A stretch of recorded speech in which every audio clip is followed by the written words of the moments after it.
सम्यक सम्यक दर्शन को संक्षेप में समझाइए। कौन सा सम्यक दर्शन कहा? पहले कौन सा सम्यक दर्शन हुआ?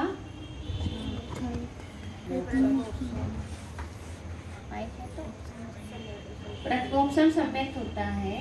तो प्रथमोपसम सम्यक कहा कि इसमें क्या होता है कि जो मिथ्यात्व है वो मिथ्यात्व कितने भाग में बन जाता है? तीन। सम्यक मिथ्यात्व और सम्यक प्रकृति मिथ्यात्व। ठीक है। फिर उसके बाद क्या कहा कि उसमें देशघाती सम्यक प्रकृति का उदय होता है। सम्यक प्रकृति का क्या होगा? उदय होगा। मिथ्या सम्यक प्रकृति सम्यक मिथ्यात्व का उदयाभावी क्षय होगा। इन दोनों का क्या होगा? उदयाभावी क्षय होगा। बात चल रही क्षयोपशम सम्यक दर्शन। कुछ अपने आप होता रहता है, जो होता रहता है अपन वो समझ रहे हैं। जैसे अपन कहें कि अपन मंदिर आते हैं, तो मंदिर आ रहे हैं तो अपने को पुण्य बांध रहे हैं कि पुण्य बंध रहा है? कि अपन सोच सोच के बांधते हैं कि आजा ये वाला कर्म जैसे भोजन करते हैं उसके बाद अपन सोचते भी नहीं है कि भोजन करने के बाद क्या होगा, कि सारी कोशिकाएं कैसी बनेंगी, हार्ट बीट बढ़ेगी कि घटेगी, गैस बनेगी कि नहीं बनेगी, कि फिर ऊर्जा करते। तो जैसे ही हमने आत्मा को जाना, इतना जाना, अपन ने डिटेल में पढ़े थे ना, तब अपन ने ये पढ़े थे कि जब हम क्या करते हैं, शरीर से भिन्न सत्ता मात्र आत्मा का अनुभवन करते हैं कि मैं तो आत्मा हूँ, मैं जानने वाला हूँ, बस इतना अनुभवन करते हैं। तो ऐसा अनुभवन करने पर क्या क्या हो रहा है ना? जिसने अनुभवन किया उस अनुभवन में क्या हो रहा है कि उस अनुभव वाले व्यक्ति के जब उसने प्रथमोपसम सम्यक की प्राप्ति की, तो प्रथमोपसम सम्यक दर्शन होने पर मिथ्यात्व, सम्यक मिथ्यात्व और सम्यक प्रकृति मिथ्यात्व, ये तीन टुकड़े हो जाएंगे, है ना? ये तीन भेद पड़ जाएंगे। मिथ्यात्व प्रकृति में कितने भेद पड़ जाएंगे? तीन भेद पड़ जाएंगे। तो जब ये तीन भेद पड़ते हैं तो फिर वहाँ कहा कि तीन भेद पड़ने पर क्या होता है कि तीन भेद पड़ने पर सम्यक प्रकृति कैसी है? देशघाती प्रकृति। ये सम्यक प्रकृति मिथ्यात्व कैसी प्रकृति है? देशघाती प्रकृति। तो इस देशघाती प्रकृति का तो क्या हो जाएगा? उदय। इस देशघाती प्रकृति का क्या आएगा? उदय आएगा। ठीक है। इसका उदय मतलब हाँ, डिस्टर्ब नहीं करेगा। इसका उदय क्या नहीं करेगा? डिस्टर्ब नहीं करेगा। लेकिन ये दो मिथ्यात्व और सम्यक मिथ्यात्व का क्या हो गया? उदय क्षय। कि उदय में अभाव होने रूप क्षय हो गया, कि वो उदय में नहीं आएंगी, कभी नहीं आएंगी। ये क्षयोपशम सम्यक दर्शन है तो 60 सागर जितना भी इसकी अवधि होती है उतनी अवधि तक के नहीं आएगी। जिसने जितनी अवधि का बांधा हो उस अवधि के अनुरूप नहीं आएगी, क्योंकि ये क्षयोपशम सम्यक दर्शन है। क्षयिक सम्यक दर्शन में क्या होगा कि क्षयिक सम्यक दर्शन में ये चीज नहीं होगी, ये क्षयोपशम में बनता है। किसमें पढ़ रहे थे? ज्ञानावर्णी का क्षयोपशम, दर्शनावर्णी का क्षयोपशम। कल भी पढ़े थे अपन ने मिथ्यात्व औपशमिक सम्यक दर्शन होता है, तो औपशमिक सम्यक दर्शन में क्या होता है? अब ये किसकी बात आ रही है? क्षयोपशमिक सम्यक दर्शन। किसकी बात है? क्षयोपशमिक सम्यक दर्शन। तो जो क्षय उसमें सम्यक प्रकृति मिथ्यात्व का तो उदय होता है, लेकिन उदयाभावी क्षय किसका होता है? वही मिथ्यात्व और सम्यक मिथ्यात्व का उदयाभावी क्षय होता है। आप तो अभी इतने याद रखिए है कि अनादि से जीव को बंधा हुआ है। ठीक। तो मिथ्यात्व की कितनी प्रकृति हो गई कि वह मिथ्यात्व जो है, जिस जीव ने सम्यक दर्शन प्राप्त किया, अनादि मिथ्या दृष्टि जीव ने। कौन से मिथ्या दृष्टि जीव?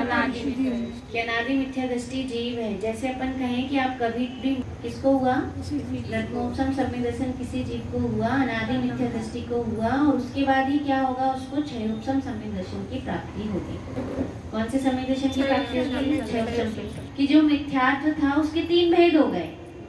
मिथ्यात्व में कितने भेद हो गए? तीन। कौन कौन से? मिथ्या, सम्यक मिथ्या, सम्यक प्रकृति मिथ्या। ठीक। अब जो सम्यक प्रकृति मिथ्यात्व है उसका तो क्या चलता रहेगा? उदय। क्या होता है? उदाहरण देखती है तो इसका तो उदय होता रहता है, लेकिन मिथ्यात्व और सम्यक मिथ्यात्व का क्या होता है? उदयाभावी क्षय। जैसे आपके घर में 3 बच्चे हैं, लेकिन वह क्या नहीं करता?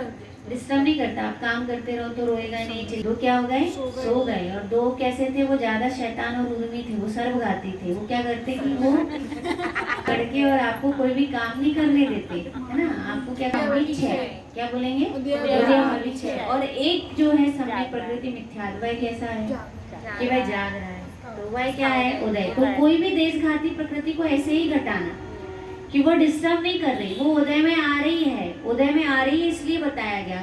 किस जीव को कहा? कि जो अपने को आत्मा अनुभव कर रहा है। क्या अनुभव कर रहा है? आत्मा अनुभव कर रहा है। तो जो अपने को प्रकृति मिथ्यात्व का उदय होता रहता है और मिथ्यात्व और सम्यक मिथ्यात्व का उदय भावी क्षय होता रहता है। और क्या कहा? अनंत अनुबंधी चार कसायों का अनुदय होना। और इसमें एक चीज और कौन? सम्यक प्रकृति मिथ्यात्व, और एक चीज और कौन है? अनंत। अनंत क्या हो रहा है? बिल्कुल ये अलग समझना। अनुदय का अर्थ है उदय में नहीं है। अनुदय का अर्थ क्या है? कि उदय नहीं आ रहा उसका, बस। ये उदय भावी छह अलग चीज है, अनुदय अलग चीज है और उदय अलग चीज है। कि उदय अनुदय कैसा हो गया? कि अनुदय मतलब क्या है? कि उदय में नहीं है वह। किसमें नहीं है वह? उदय में 3 बच्चे हैं तो 4 बच्चे और आ गए आपके घर में, है ना? आपके भाभी मम्मी के किसी के, क्योंकि ये भी किसकी है? चारित्र मोहिनी के। तो खुद के तो 3 बच्चे थे आपके। दर्शन मोहिनी के कितने बच्चे थे? आ गए, मतलब लड़की के आ गए। लड़की कहाँ से आ गई? मायके आ गई, राखी आ गई। लेकिन वो सभी कैसे हैं? अनुदय। कैसा है उनका? अनुदय। अनुदय मतलब वो वहाँ उपस्थित नहीं दिख रहे, नहीं दिख रहे। फिर पूछे अपन ने कहाँ गए, तो कह रही अनुदय। तो एक 2 प्रकृति का तो सदअवस्था रूप उपसम चल रहा है, एक का उदय चल रहा है, और 4 कषायों का क्या चल रहा है? अनुदय चल रहा है। ठीक है। इससे क्या बनता है? क्षय उपसम सम्यक दर्शन। ठीक। फिर देखिए उसके बाद क्या कहा? याद रखेंगे स्थिति कितनी कही इसकी?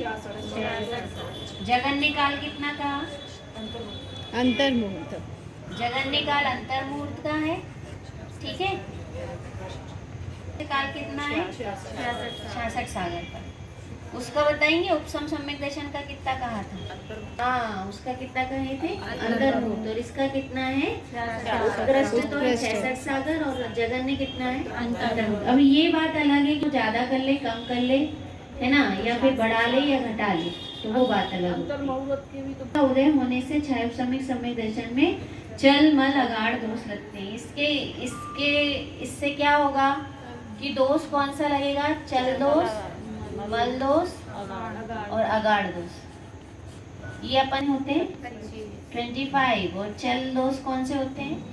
कि चल व्यक्त बना रहने पर भी उसमें कुछ मलिनता होती है, और इनके कारण क्या हो रही है? इस धातु के उदय में होता है। ठीक। चलिए आगे चले।